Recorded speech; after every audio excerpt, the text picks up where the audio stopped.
오늘은 복 있는 사람은 지난 아마 월요일날 큐티하신 말씀일치일 텐데요.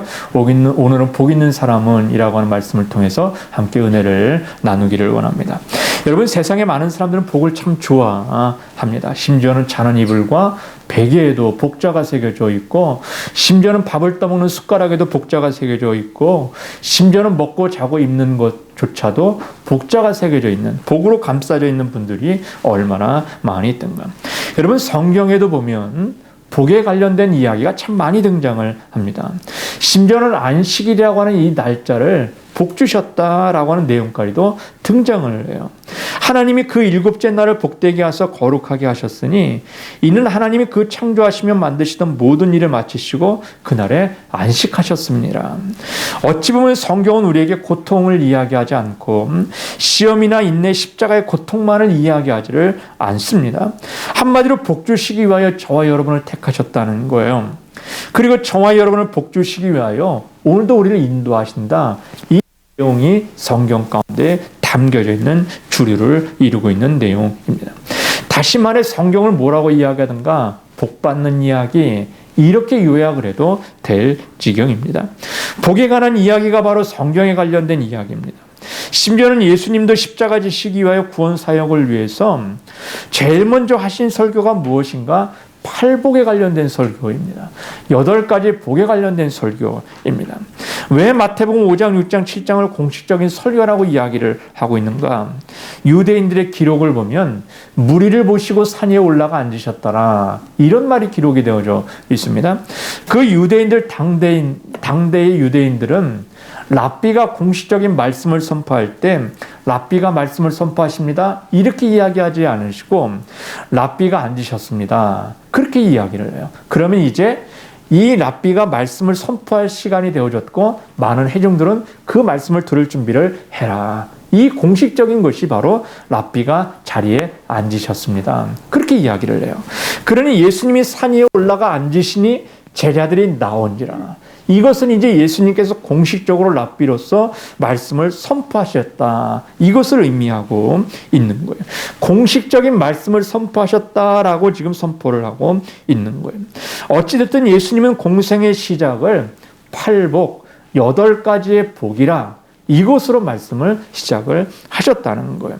심령이 가난한 자는 복이 있나니 천국이 그들의 것이며, 애통하는 자는 복이 있나니 그들이 위로를 받을 것이며, 온유한 자는 복이 있나니 그들이 땅을 기업으로 받을 것이며, 의에 졸이고 목마른 자는 복이 있나니 그들이 배부를 것이며, 국률이 여기는 자는 복이 있나니 그들이 국률 여김을 받을 것이며, 마음이 청결한 자는 복이 있나니 그들이 하나님을 볼 것이며, 합평케 하는 자는 복이 있나니 그들이 하나님의 아들이라 일컬음을 받을 것이며, 의를 위하여 핍박을 받는 자는 복이 있나니 천국이 그들의 것이며, 나로 말미암아 너희를 욕하고 박해하고 거짓으로 너희를 거슬러 모든 악한 말을 할 때는 너에게 복이 있나니, 이렇게 말씀하고 있다는 거죠.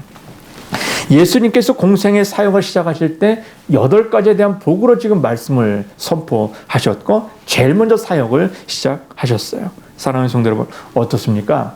지금 예수님이 말씀하신 이 팔복에 대한 이야기를 들으시면서 어떻게 좀 가슴이 설레이십니까? 아니면 혼돈이 오십니까?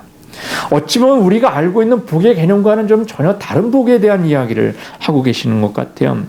여러분, 세상의 기준으로 보면 돈과 명예와 권력을 가지고 있는 건 이거 복 아닙니까? 한마디로 말하면 to have, 가지고 있는 게 복이죠. 돈을 가지고 있는 게 복입니다. 건강을 가지고 있는 게 복입니다. 명예와 권세를 가지고 있는 게 복입니다. 이게 세상 사람들이 말하는 복이라고 하는 거예요. 근데 지금 예수님은 이 팔복을 통해서 복에 대한 개념을 뭐라고 정의하시는가?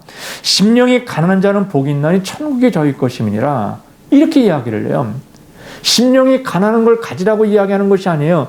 to be, 한마디로 심령이 가난한 자가 되라, 어떤 존재가 되어져라, 이것에 대한 이야기를 지금 하고 있는 거예요. 한마디로 심령이 가난하게 변하는 건 이걸 복이야, 이렇게 이야기를 해요. 애통하게 변하는 것, 이게 복이야 라고 성경은 그렇게 예수님은 우리에게 말씀하고 있는 거예요. 예수님께서 누가복음 12장 15절에 보면 삼가 모든 탐심을 물리쳐라, 사람의 생명이 그 소유에 넉넉한 데 있지 아니하니라. 물질을 갖고 있는 것, 이게 너희를 살게 하는 게 아니야. 명예와 권세가 있는 것 너희들을 살게 하는 것 아니다 라고 이야기를 하세요. 우리의 생명이 소유에 넉넉한 데 있는 것이 절대 아니라 성경은 분명하게 우리에게 선언을 하고 있습니다. 우리 인간은 이런 외형적인 물질 때문에 행복해질 수 있는 존재가 아니야. 그렇게 지금 예수님은 선포하고 계신다는 거예요. 여러분, 어찌 보면 인간을 정확하게 파악하고 있는 이야기 아닙니까? 돈이 많아도 죽던데요. 명예와 권세가 있어도 자살을 하는 경우들이 얼마나 많이 있던가. 과연 그들이 행복했다면 그런 일들을 할 수 있을까? 어찌 보면 행복은 to have, 가지고 있는 것이 아니구나 라는 것을 우리가 생각하게 됩니다. 여러분, 사울왕이 번민에 빠졌습니다. 그런데 그의 왕관이 그에게 위로가 되어지던가요? 잊지 마십시오. 사울이 번민에 빠졌을 때 그가 가지고 있었던 왕의 자리가, 왕의 왕관이 그에게 전혀 위로가 되지를 않더라는 거죠. 진정한 복이라는 것이 무엇일까? 삶의 변화. 이게 성경은 진정한 복이야. 이렇게 이야기를 해요. 여러분, 예수님 당시에 바리새인들은 복의 개념을 뭐라고 생각했냐면 전통이라고 생각했습니다. 과거를 생각했습니다. 그래서 율법을 지키는 것, 그게 복이야. 옛것을 그대로 지키면 돼. 과거 집착형의 복의 개념을 가지고 있었습니다. 정답이 무엇인가 하면 과거야. 옛날이 좋았다니까. 옛날로 돌아갔으면. 옛날의 삶이 좋았어. 그때가 참 괜찮았던 데지. 이런 이야기를 종종 이야기합니다. 그러면서 바리새인들은 날마다 모여 이야기하는 게 뭔가 과거로 돌아가자. 예전으로 돌아가자. 예전 때가 좋았어. 그때로 돌아가야 돼. 그게 영광스러운 거야. 그게 복된 삶이야. 그렇게 이야기를 하는 거였어요. 여러분, 부활이 없다고 믿는 사두개인들은 무엇이라고 믿든가 그들은 현재가 정답이야. 이렇게 이야기합니다. 과거에 잘 누렸던 거 필요 없어. 미래에 잘 누릴 거 필요 없어. 지금 내가 잘 누려야 그게 복이지. 이렇게 생각을 했다는 거예요. 존재하는 모든 것은 현재 아니야? 그러니까 바리새인들은 구호가 무엇이었다면 과거로 돌아가는 것이었다면 사두개인들은 뭔가 현재를 즐겨. 그냥 있는 것 갖고 다 누려. 써. 열심히 너의 행복을 위해서 모든 걸 다 투자해. 그렇게 이야기를 하고 있습니다.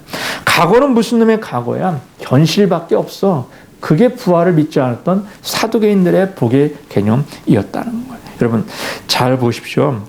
우리 주변의 복이라고 이야기하는 것이 뭔가 과거로 돌아가자 이거 아닙니까?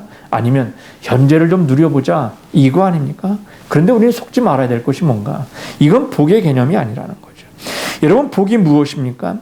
성경이 말하는 복은 우리와 목표, 우리가 생각하는 목표, 우리가 추구하고자 하는 행동을 위해서 바뀌는 것, 이게 복이야. 이렇게 이야기를 해요. 나의 속사람이 변화되어서 속사람이 변화되어야만 진정한 복이 임하는 거야. 이렇게 이야기를 하고 있는 거예요. 저는 가끔 성경을 보면서 그림을 그립니다. 그러면 대상이 분명하죠. 상황이 이해될 때가 있어요.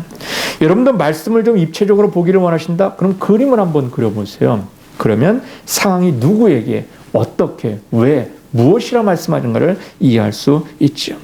예수님은 산상수훈을 말씀하신 어투를 보시면 너에게 복이 임하기를 바란다. 이런 식으로 복이 임할지어다. 이런 식으로 하면 복이 임할지어다. 이렇게 사용한 어투가 없습니다. 무엇을 하는 자에게는 복이 있나니 이렇게 선포를 하셨다는 거예요.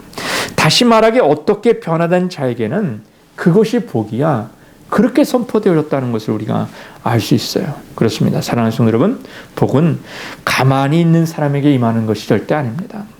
이러이러하게 변화되면 그게 복이야.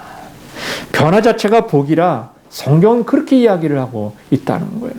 예수를 믿습니다. 10년이 됐고 20년이 됐어도 여전히 10년 전과 20년 전과 동일한 삶을 살아가고 있다. 그러면 나는 지금 복 밖에 있는 겁니다. 심령이 가난한 자는 복이 있나니 심령이 가난해지면 그게 복이야. 그렇게 이야기를 해요. 애통하는 자는 복이 있나니 애통이 할 수 있다면 그게 복이야. 그렇게 이야기를 해요. 그런 개념을 지금 복이라고 이야기를 하고 있는 거예요. 다시 말해 실제적인 변화가 있는 자는 복이야. 그게 복이 임하는 거야. 그렇게 이야기를 합니다. 그렇게 말씀하시는 것입니다. 우리는 가끔 기복적인 신앙에 대해서 이야기를 할 때가 있습니다. 기복신앙의 여러분 특징이 무엇입니까?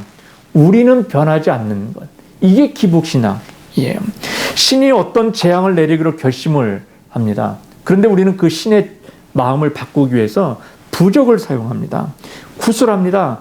그러면 신이 재앙을 내리려고 했다가 그 구슬을 보면서 그 부적을 보면서 마음을 돌이키는 겁니다. 누가 돌이키든가 신이 마음을 돌이키는 겁니다. 나는 변하고자 하는 것이 아닙니다. 나는 변하고 싶지 않습니다. 나는 내가 가지고 있는 물질을 가지고 부적을 쓰고 구슬합니다. 그러면 신의 마음이 되어지는 겁니다. 여러분, 이것이 바로 기복신앙이죠. 나는 변하려고 하질 않습니다. 상대방, 신이 변해라. 상대방이 변해라. 이걸 요구를 하는 거죠. 불교와 무속신앙은 여러분 별개입니다. 하지만 무속인의 집에 가면 불당이 어김없이 존재를 합니다. 정상적으로 보면 신을 변화시키든 아니면 강력한 부처의 힘으로 좀 변화시켜 보겠다. 이걸 지금 이야기를 하고 있는 거죠. 문제는 변해야 되는 나는 빠져 있고 상대방이 잘못된 거야. 이걸 이야기하는 것이 바로 기복신앙입니다. 나는 하나도 변화되지 않았는데 그냥 거기에다가 복을 부어달라고 이야기하는 건 이것이 바로 성경에서 말하는 기복신앙이요, 세상에서 말하는 기복신앙이죠. 나는 전혀 변화되지 않고 나는 범죄한 그대로 있고 나는 기도도 안 하고 아무것도 안 해도 돼. 이렇게 이야기를 하는 거예요. 여러분, 금송아지의 신앙, 기복신앙은 그대로 살아도 괜찮다. 이게 바로 금송아지 신앙입니다. 그러나 하나님 복을 부어달라는 것 아닙니까? 이게 기복신앙이죠.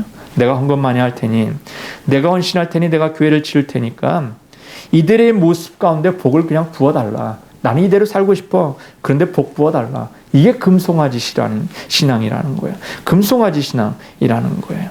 사랑하는 성도 여러분, 성경이 말하는 복이 무엇입니까? 무엇 하는 자에게 복이 있다. 이렇게 이야기를 해요. 복이 무엇입니까? 나의 변화를 이야기를 합니다. 심령이 가난한 자로 변하는 겁니다. 애통하는 자로 변하는 겁니다. 의를 위하여 핍박을 받는 자로 변하는 겁니다. 그것이 바로 진정한 복이야. 이렇게 이야기를 하고 있는 거예요. 여러분, 내가 진짜 변하는 것이 복인 줄로 믿습니다. 이것을 추구하며 나가는 저와 여러분이 되시기를 주님의 이름으로 축원합니다. 그렇다면 오늘부터 우리의 기도의 내용이 달라져야 되죠. 달라가 아니라 주님, 나를 좀 변화시켜 주십시오. 하나님의 자녀로 애통해야 할 수 있고 가슴 치면서 의를 위해 핍박을 받는 자로 심령이 가난한 자로 변하게 하십시오. 이런 기도가 되어줘야 되죠. 변화되어지면 주어진다는 거예요. 간단한 원리죠. 변화되면 주어진다. 변화를 통해서 진정한 복을 누리는 건 이것이 바로 성경이 말하는 복이라. 이렇게 이야기를 하고 있는 거예요. 오늘 본문엔 바로 복에 관련된 이야기를 하고 있지만 엄밀히 따지면 이 시편 1편은 복에 대한 개념을 가지고 있는 성도들이 그러면 어떻게 복된 인생의 삶을 살아갈까? 이것에 대한 이야기를 연장선상에서 하고 있는 것이 바로 시편 1편의 내용입니다. 누구나 다 암기하고 있는 이 시편 1편, 이 말씀은 복이 무엇인가에 대한 이야기하는 것이 아니라 복받은 성도의 삶이 어떠해야 되는가? 그럼 복의 개념을 가지고 있는 성도의 삶이 어떠해야 되는가? 이것에 대한 연장선상에서의 이야기를 하고 있다는 거예요. 여러분, 예수 믿습니다. 구원의 복을 받았습니다. 새로운 피조물이 되어서 하나님의 자녀가 되었습니다. 의롭다 칭함을 받고 있습니다. 하지만 우리는 여전히 세상을 건널지라는 자의 삶을 살아가죠. 기웃기웃거리는 인생의 삶을 살 때가 얼마나 많이 있습니까? 말씀대로 살아가려고 하지만 여전히 안 되는 인생의 삶을 살아갑니다. 넘어져 일어나서 결단을 하지만 또 세상의 덫에 걸려 넘어집니다. 세상의 구덩이에서 헤어나지 못할 때가 얼마나 많이 있던가. 그래서 오늘 본문은 복 있는 사람은 이 말로 시작을 하고 있는 겁니다. 성경의 복을 받고 있고 변화된 삶을 살겠다는 사람들은 어떤 삶을 살아가야 될 건가? 세상의 덫에 빠지더라도 빨리 헤어나 다시 믿음의 원래의 자리로 돌아갈 수 있는 비법이 바로 무엇이 있던가? 그것에 대한 이야기를 지금 복 있는 사람은 이렇게 시작을 하고 있는 거예요. 복 있는 사람은 악인들의 길을 따르지 않는다는 겁니다. 죄인들의 길에 서지 않는다는 겁니다. 오만한 자의 자리에 앉지를 않는다는 겁니다. 이 말을 다시 바꿔서 이야기하면 하나님이 인정하시지 않는 길에 길이 분명히 있다는 이야기죠. 그것이 바로 1절에 나오는 길이라는 거예요. 이 길을 고집하는 사람들은 하나님의 말씀과는 아무런 상관이 없는 사람이야. 이렇게 이야기를 해요. 나는 예수를 믿으면서도 여전히 죄인들의 꾀를 따르기를 원합니다. 오만한 자의 자리에 앉기를 원합니다. 그리고 죄인들의 길에 서는 자의 삶을 살기를 원합니다. 그러면 예수와는 전혀 상관이 없는 거야. 이렇게 이야기를 하죠. 그것이 바로 1절에 나오는 길이라는 겁니다. 이 길을 고집하는 사람들은 하나님의 말씀과는 아무런 상관이 없어. 관심이 없는 자야. 이렇게 성경은 우리에게 이야기를 해요. 그들의 기준은 자신들이고 그들의 관심은 자신들의 욕망일 뿐이야. 이렇게 이야기를 해요. 여러분, 자신의 고집과 욕망을 따르는 잘못된 선택이 계속되어지면 어떻게 될까? 사람은 점점 더 악해지게 되어져 있습니다. 악을 선택하는 일에 점점 더 담대해지는 일들을 하게 됩니다. 야고보서 1장 15절의 새 번역을 우리가 보면 새 번역이 이렇게 번역이 되어 있습니다. 욕심이 잉태하면 죄를 낳고 죄가 자라면 죽음을 남습니다. 그렇습니다. 죄가 죽어야 끝이 난다라고 이야기를 해요. 점점 더 커지고 죄의 오염성으로 엮이는 사람을 죄의 오염을 시켜야만 끝난다. 죽어야만 끝난다라고 이야기를 해요. 하와가 그랬습니다. 아브라함이 자신의 아내를 누이라 속일 때 그 옆에 있던 사례 아내는 아무 대꾸도 하지 않았습니다. 여보, 왜 그래? 이 말 한 적이 없습니다. 다윗의 범죄는 점점 더 확장되어져서 우리아가 죽고 밧세바와 낳은 아들이 죽어야만 끝이 나는 일이 일어났습니다. 여러분, 그렇습니다. 죄는 점점 더 확장성이 있고 오염성이 점점 더 커지는 거죠. 그래서 성경은 우리에게 이야기를 해요. 복 있는 사람은, 주님을 아는 사람은, 하나님이 주시는 복된 믿음의 성도의 삶을 살아가는 자녀들은 죄인들의 길에 서지 않는다. 악인들의 꾀의 자리에 앉지 않는다. 오만한 자의 자리에 앉지 않는다. 이렇게 이야기를 하고 있는 거예요. 그렇다면 죄의 오염으로부터 악으로 향하는 죄의 의지를 꺾을 수 있는 방법이 무엇이겠는가? 오늘 본문은 우리에게 무엇이라 얘기하는가? 3절에 보니까 시냇가에 심겨진 나무라. 이렇게 이야기를 해요. 시냇가에 심겨진 나무라고 하는 것을 이걸 현대어로 좀 표현해 볼까요? 어울림이라는 거예요. 함께 한다는 거예요. 시냇가에 모여있는 나무. 이게 복 있는 사람이라 이렇게 이야기를 해요. 사랑하는 성도 여러분, 꽃을 묶었던 끈에서는 꽃향기가 나는 겁니다. 생선을 묶었던 끈에서는 생선 냄새가 나게 되어 있습니다. 사람은 자신과 가까이 있는 사람에게 영향을 받게 되어 있습니다. 기도하는 사람과 어울리면 기도하게 됩니다. 그리고 헌신하는 사람과 함께 있으면 헌신하게 됩니다. 하나님을 경외하는 사람과 함께 있으면 경외하는 자의 삶을 살게 되죠. 그렇습니다. 신앙은 믿음으로 설명되어지는 것이 절대 아닙니다. 복 받는 것, 바로 영향을 받는 겁니다. 본받는 것입니다. 예수님이 제자들에게 많은 가르침을 주었지만 그들은 예수님이 이스라엘의 왕이 되면 우리가 한 자리씩 주십시오. 심지어는 어머니까지 동원해서 우리에게 한 자리를 주십시오. 이렇게 이야기합니다. 그때 예수님은 무엇이라고 이야기합니까? 나는 마음이 온유하고 겸손하니 나의 멍에를 메고 내게 배우라. 이렇게 이야기를 해요. 수많은 가르침을 주었지만 너희들이 나에게 영향력을 받아야 돼. 나의 본을 본받아야 돼. 그것이 곧 복받는 인생의 삶을 살아가는 것이고 하나님의 잘해낸 삶을 살아가는 거야. 그렇게 이야기를 해요.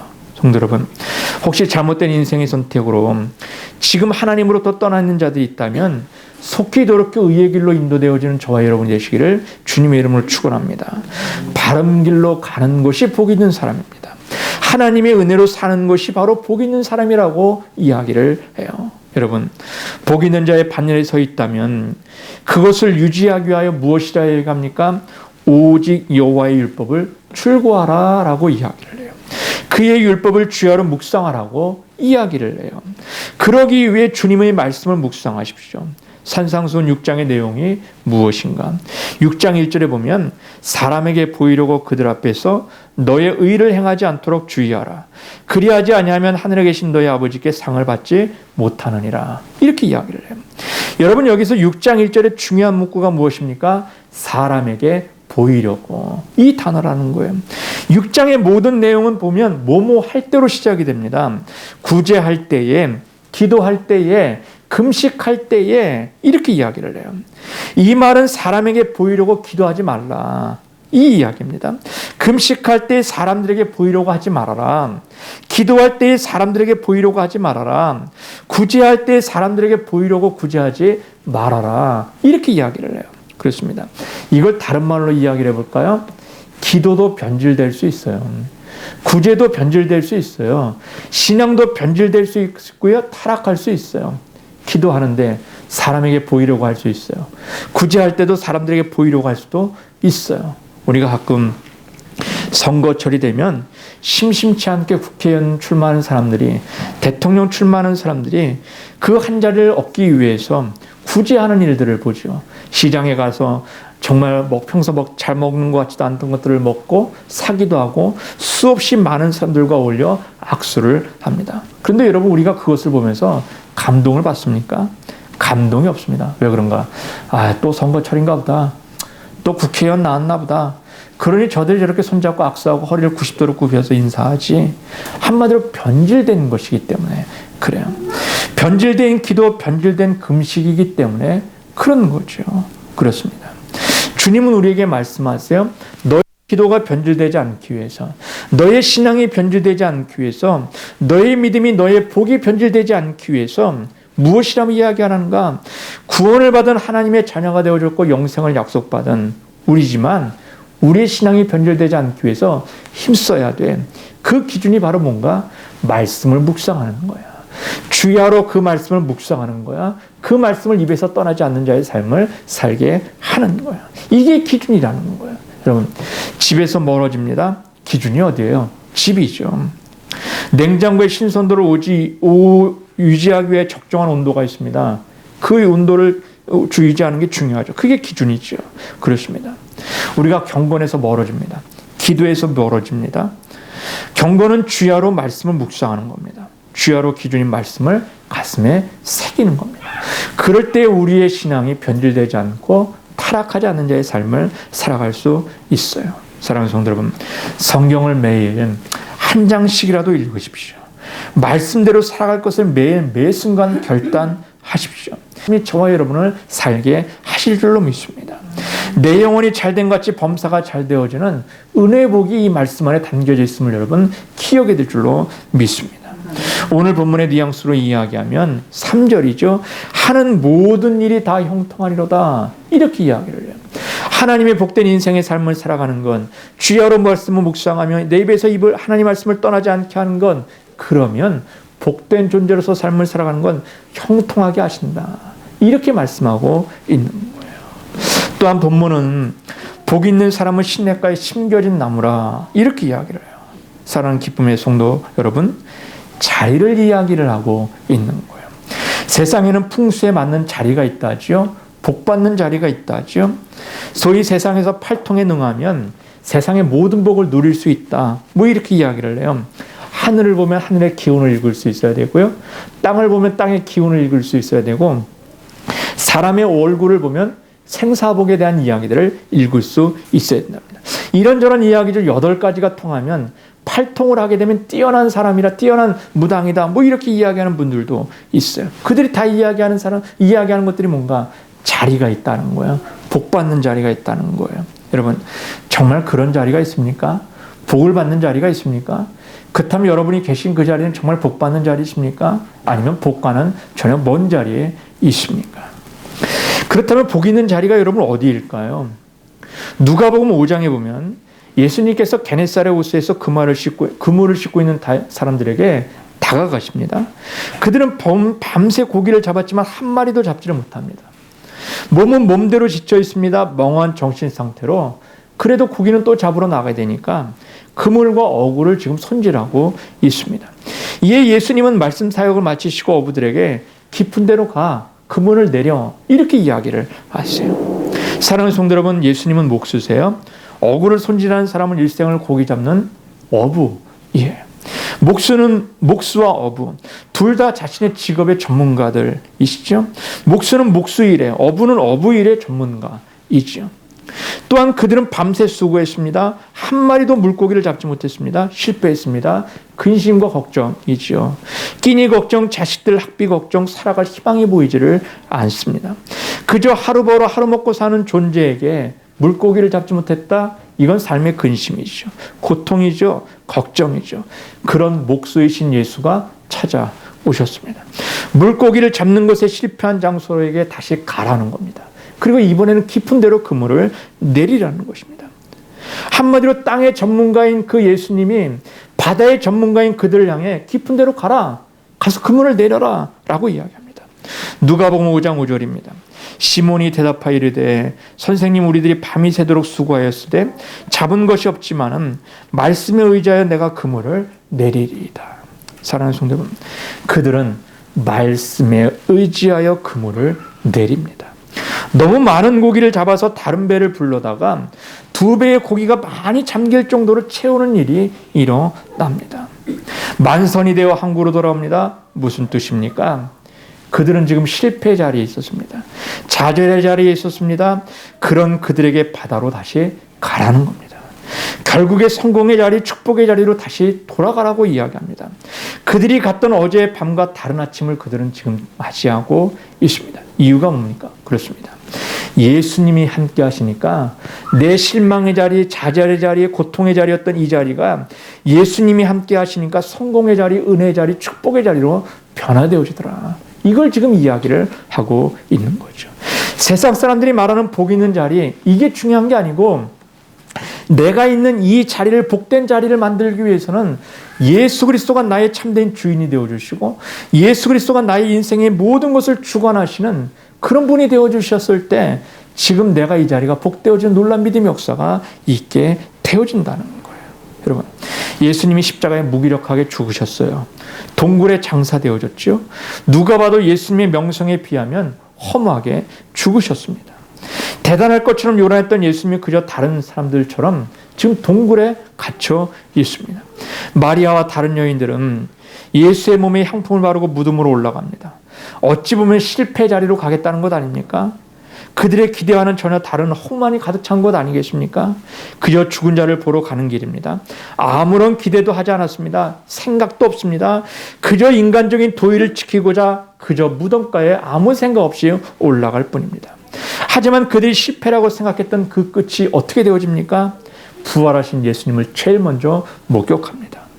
많은 사람들은, 많은 제자들은 예수님의 몸에 향품이라도 바라야지 올라가는 그 여인들을 향해서 핀잔을 줬을 거예요. 야, 이제 다 끝났어. 올라가면 오히려 예수 믿는 사람이라 낙인 찍혀서 잡아 죽일지도 몰라. 이제 다 끝났어. 핀잔만 받았을는지도 모르겠어요. 속상한 마음으로 그 예수님의 무덤가에 올라갔는지도 모르겠어요. 그런데 그들의 이름이 예수님의 부활을 제일 먼저 목격한 여인들로서 기록이 되어지지를 않던가요? 그들이 핀잔 받던 그들에게 야, 얼마나 복돼. 그 부활하신 예수님 어떻게 생기셨어? 어떻게 만났어? 그런 영광된 이름으로 그것들이 기억되어지는 은혜의 삶을 살게 되더라는 거예요. 사랑하는 성도 여러분, 그렇습니다. 저와 여러분의 삶의 자리에 예수가 오시면 그 자리가 복된 자리인 줄로 믿습니다. 절망과 끝이라고 생각하는 그 자리에 하나님이 함께 하시면 그 자리가 은혜의 자리요. 하나님께서 역사하시는 가장 귀하고 은혜의 자리임을 기억해야 될 줄로 믿습니다. 주님은 말씀하세요. 너희는 먼저 그의 나라와 그의 의를 구하라. 그러면 이 모든 것을 너희에게 더하시리라. 그러므로 내일 일을 위하여 염려하지 말라. 내일 일은 내일이 염려할 것이요 한날의 괴로움은 그날의 족하니라. 사랑하는 성도 여러분, 공중의 새를 보라고 주님은 말씀하세요. 들의 백합화를 보라고 이야기를 하세요. 공중의 새를 누가 돌보는 이가 있든가? 들의 백합화에게 누가 물 주는 이가 있든가? 아무도 돌보지 않습니다. 하지만 그 들꽃이 누리는 영광, 그 새가 누리는 그 영광이 솔로몬이 누리는 그 영광보다 훨씬 더 크다. 이렇게 이야기를 해요. 여러분, 솔로몬은 엄청난 부자이죠. 마당과 집과 금덩어리가 돌멩이처럼 굴러다닐 정도였습니다. 한 끼 식사를 하기 위하여 소를 잡아야 되고 양을 잡아야 되는 그런 귀한 풍성한 곳이었습니다. 그런데 그 솔로몬의 영광보다도 들에 핀 꽃이 더 영광이 크다는 거예요. 날아다니는 새가 더 영광이 크다고 이야기를 합니다. 이유가 무엇입니까? 하나님이 그 새와 함께 하시니까. 하나님이 들에 핀 그 꽃과 함께 하시고 계시니까 그 들에 핀 꽃이 그 날아다니는 새가 솔로몬의 영광보다 더 크다. 이렇게 이야기를 하고 있는 거죠. 사랑하는 성도 여러분, 복은 달라고 기도하는 것이 아닙니다. 하나님이 이곳에 있게 해달라고 기도하는 것이 복임을 여러분 기억해야 될 줄로 믿습니다. 제가 사업장에 신방을 가면 늘 기도하는 내용이 있어요. 뭔가 하나님, 이 사업장의 문을 열고 닫을 때마다 이 사업장의 CEO가 주님이 되어주세요. 주인이 주님이 되어주세요. 그리고 이 사업장의 사안이 이 집사님이 되게 해주세요. 그래서 이 사업장 가운데 함께 하세요. 물건을 사고 팔 때도 이곳에 함께 모든 일 언행 가운데도 함께 하세요. 그래서 이곳이 복된 은혜의 장소가 되게 해주세요. 그렇게 기도를 하죠. 그렇습니다. 하나님이 이곳에 계시면 이곳이 바로 복된 자리임을 여러분 기억해야 될 줄로 믿습니다. 아브라함을 하나님은 부르십니다. 그를 향해 복을 주겠다 말씀하지를 않으시고 복의 근원이 되겠다 말씀하십니다. 다시 말해 아브라함과 복과 같은 이야기입니다. 우리의 기쁨의 교회 성도들이 이곳에 어떻게 교회가 세워졌는지 우리는 잘 알고 있습니다. 하나님이 함께 하시면 복된 은혜의 자리가 될 줄로 믿습니다. 하나님이 함께 하시면 세상에 그 어떤 큰 교회보다 더 큰 믿음의 큰 교회가 되어진 줄로 믿습니다. 그것을 바라보며 믿음으로 감사에 찬양하며 나가는 저와 여러분 되시길 주의 이름으로 축원합니다. 시편 기자는 또한 아기는 바람에 나는 겨와 같다. 이렇게 이야기를 해요. 이리저리 옮겨 다닌다는 거죠. 중심이 없습니다. 중심이 없으니 은혜의 자리가 없지요. 하나님이 계신 것 같고 어떨 때는 안 계신 것 같고 갈팡질팡합니다. 여러분이 복된 사람이 되기를 원한다. 그렇다면 하나님을 모신 마음, 하나님만 호주 되시는 가정, 하나님만 주인 되시는 주님만, 또한 하나님이 주인 되시는 사업과 일터를 만들어가는 저와 여러분이 되시길 주의 이름으로 축원합니다. 사랑하는 성도 여러분, 복의 자리는 따로 있는 것이 아닙니다. 하나님이 계신 그곳이 바로 복된 자리인 것입니다. 야곱이 삼촌 라반의 집에 갈 때 돌베개를 베고 잤던 그 자리가 나중에 솔로몬의 성전이 세워질 줄 누가 알았겠습니까? 아무도 주목하지 않던 그곳에 하늘에 오를 수 있는 길이 있는 줄을 누가 알았겠습니까? 하나님을 만나는 축복의 장소의 예배가 장소가 될 줄을 누가 알았겠습니까? 강야 같은 그곳에 돌멩이 하나 달랑 있는 그곳이 바로 하나님의 전이 세워지는 것일 줄로 누가 알았겠습니까? 그것이 복의 자리요 은혜의 자리가 되어진다는 것을 누가 알았겠습니까? 바라기는 우리의 기쁨의 교회 모든 믿음의 성도가 은혜의 자리의 삶을 살아가시길 주님의 이름으로 축원합니다. 우리 기쁨의 교회가 복된 교회가 되기를 기도합니다. 이웃을 살리고 베풀고 나누고 전하는 믿음의 교회가 되시기를 주님의 이름으로 축원합니다. 이를 위해서 저와 여러분의 자리가 예수 그리스도를 모시는 믿음의 성도의 삶에 살아갈 수 있는 귀한 은혜의 자리가 되셔야 될 줄로 믿습니다. 저는 이제 말씀을 정리하려고요. 시편 기자는 복 있는 사람은 이라고 하는 이 말로 시편 150편의 긴 성경을 시작을 합니다. 여러분 하나하나가 복 있는 성도들이 되시기를 주의 이름으로 축원합니다. 복 있는 사람만이 이 시편을 읽을 때에 더 큰 은혜의 복을 누리게 되어질 줄로 믿습니다. 찬양 중에 내 영혼이 은총 입어라고 하는 찬양이 있습니다. 높은 산이 거친들이 초막이나 궁궐이나 내 주 예수 모신 것이 그 어디나 하늘나라 할렐루야 찬양하세. 이 찬양이 있습니다. 초막이 있습니다. 궁궐이 있습니다. 하지만 거친들이 있습니다. 하지만 그곳에 주님이 계시지 않는다면 궁궐이 무슨 소용이 있든가. 그런데 거친들이고 초막이라 할지라도 주님이 모신 곳이라면 그곳이 하늘나라여 천국이라 라고 성경은 우리에게 이야기를 해요. 바라기는 오늘도 저와 여러분이 복된 믿음의 성도의 삶, 천국의 삶을 누리는 저와 여러분이 되시기를 주님의 이름으로 축원합니다.